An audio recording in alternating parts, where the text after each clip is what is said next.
petit retour en arrière. Rappelez-vous, c'était pendant les vacances de Noël. Jean Castex prenait la parole pour annoncer des mesures face à la vague Omicron. Écoutez. Nous avons aujourd'hui adopté les mesures complémentaires suivantes qui s'appliqueront à compter de lundi prochain pour une durée de 3 semaines. Pour freiner Omicron, les grands rassemblements seront limités à une jauge de 2000 personnes maximum en intérieur et 5000 personnes maximum en extérieur. Les concerts debout seront interdits.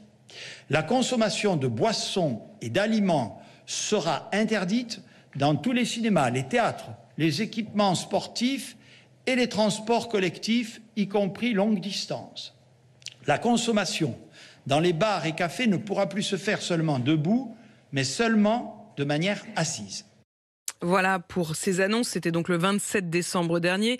Les jauges, les interdictions de manger debout, l'interdiction de danser dans les bars, faut-il les prolonger au-delà des 3 semaines initialement prévues? L'échéance, c'est lundi. Toutes ces mesures, elles sont au menu d'un conseil de défense tout à l'heure. Les bars, restaurants et discothèques espèrent évidemment un allègement. C'est le reportage de la rédaction. Il est signé ce matin Victor Joannin et Nicolas Traîneau.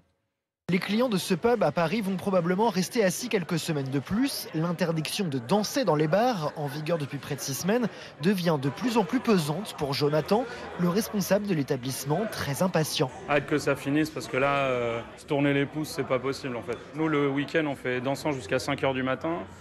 Et en ce moment, on ferme à 3h tellement notre clientèle, elle est plus là en fait. Dès qu'il y a des gens debout ou un qui remue un bras pour danser, on est derrière eux à les engueuler pour leur dire non, nous on veut respecter les règles et on veut prendre aucun risque en fait. Il y a beaucoup de lieux qui respectent pas du tout et on aimerait qu'il y ait des conséquences pour ces jeux-là parce qu'au final tout le monde doit jouer le jeu et malheureusement tout le monde ne le fait pas en fait. Les mesures sanitaires mettent aussi des restaurateurs en difficulté comme André Robert à la Cagouille à Paris. La Cagouille, bonjour. L'air soucieux devant son planning de réservation, préoccupé par les annulations quotidiennes. J'ai reçu un coup de fil, un client qui m'a dit voilà, j'ai un cas Covid donc j'annule ma table de 8. Quand une personne a le Covid, toute la table annule. Dans cette configuration, le télétravail prolongé 2 semaines de plus n'est pas une bonne nouvelle pour Monsieur Robert. Dès que le télétravail a été remis à l'honneur, si j'ose dire, le midi, on a quand même perdu 20 ou 30% d'activité. On a eu un impact immédiat. C'est pas une bonne nouvelle, mais je ne vais pas ignorer qu'on est au milieu d'une grande épidémie mondiale. Le gouvernement veut établir aujourd'hui un calendrier de levée des restrictions avec des critères pour donner de la visibilité à ces professionnels.